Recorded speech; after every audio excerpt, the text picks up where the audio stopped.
ہماری اسی ویڈیو کا نیکسٹ پارٹ ہے، جہاں سے ہم نے چھوڑا تھا وہیں سے کنٹینیو کریں گے۔ اب یہاں پہ دیکھیں لکھا ہوا ہے کہ انسان کی پیروی میں راہ راست پر چل کر اعلیٰ مقام حاصل کریں۔ انسان جو ہے ان کی پیروی میں یعنی اللہ کی پیروی میں چل کر راہ راست حاصل کریں۔ انبیاء اور رسول اللہ تعالیٰ کی طرف سے بھیجے ہوئے ہوتے ہیں، ان پر ایمان لانا بھی ضروری ہے، کیونکہ ان پر ایمان لائے بغیر انسان اللہ تعالیٰ کے پیغام اور احکام کو نہیں پا سکتا۔ یہی ہستیاں اللہ تعالیٰ اور بندے کے درمیان واسطہ ہوتی ہیں۔ چونکہ فرشتے اللہ تعالیٰ کا پیغام لے کر انبیاء کرام کے پاس آتے ہیں، اسی لیے ان کو بھی اللہ تعالیٰ کی معصوم مخلوق کی حیثیت سے ماننا ضروری ہے۔ یوں عقائد کے باب میں توحید، رسالت، قیامت، ملائکہ اور اللہ تعالیٰ کی کتابوں پر ایمان لانا ضروری ہے۔ اب دیکھیں اس پورے ٹاپک کا کل خلاصہ یہ لائن ہے۔ اب میں نے آپ کو بتا دیا کہ عقیدے کا مطلب کیا ہوتا ہے۔ عقیدے کا مطلب ہے پختگی، کہ اس بات کے اوپر اٹل ہو جانا، اس کو ماننا ہی ماننا، یقین ہے کہ یہ چیز اٹل ہے۔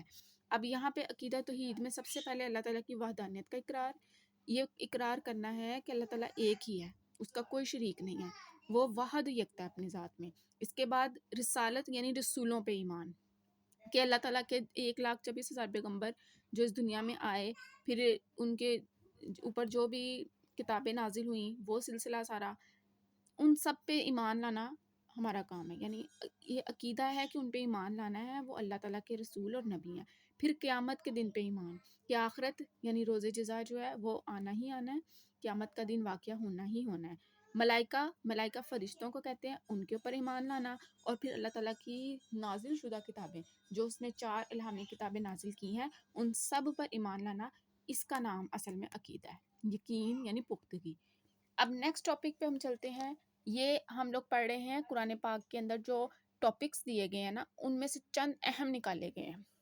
نیکسٹ قرآن پاک میں جس ٹاپک کو پرومیننٹ کیا گیا ہے وہ ہے عبادات یعنی پریئرز۔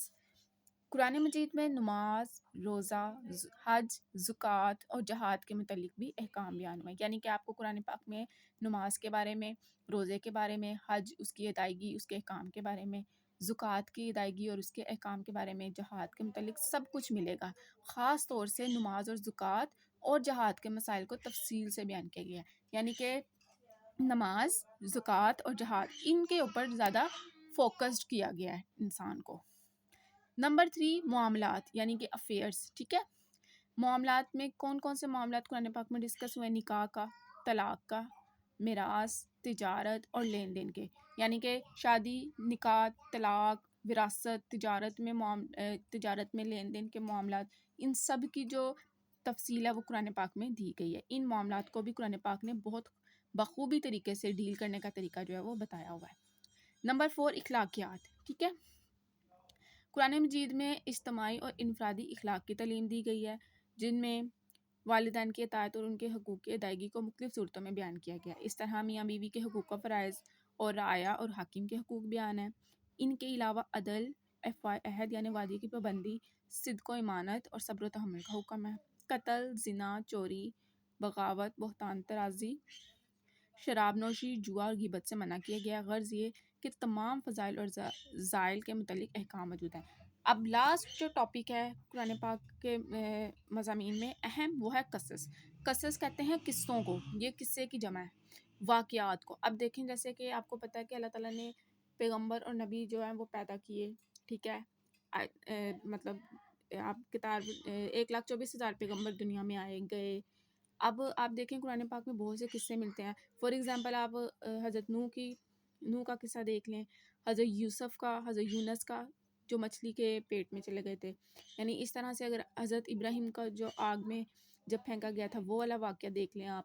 اس طرح ڈفرینٹ قصے، اور قصوں سے مراد یہ ہے کہ ہر نبی جو ہے ان کے دور میں جو ان کی قوموں پہ عروج اور زوال ہے وہ سب بتایا گیا، اسی لیے قصص لکھا گیا کہ انبیاء کرام کے زمانے میں ہونے والے جو قصے کہانیاں تھے ان کی وضاحت کی گئی ہے۔ اب ہم تھوڑا سا اس کو پڑھتے ہیں، اس میں کیا کہتا ہے وہ۔ قرآن پاک میں انبیاء کرام اور ان کی امتوں کے واقعات بیان ہوئے تاکہ لوگ سبق حاصل کریں۔ متعدد اقوام کا ذکر بھی ہوا ہے،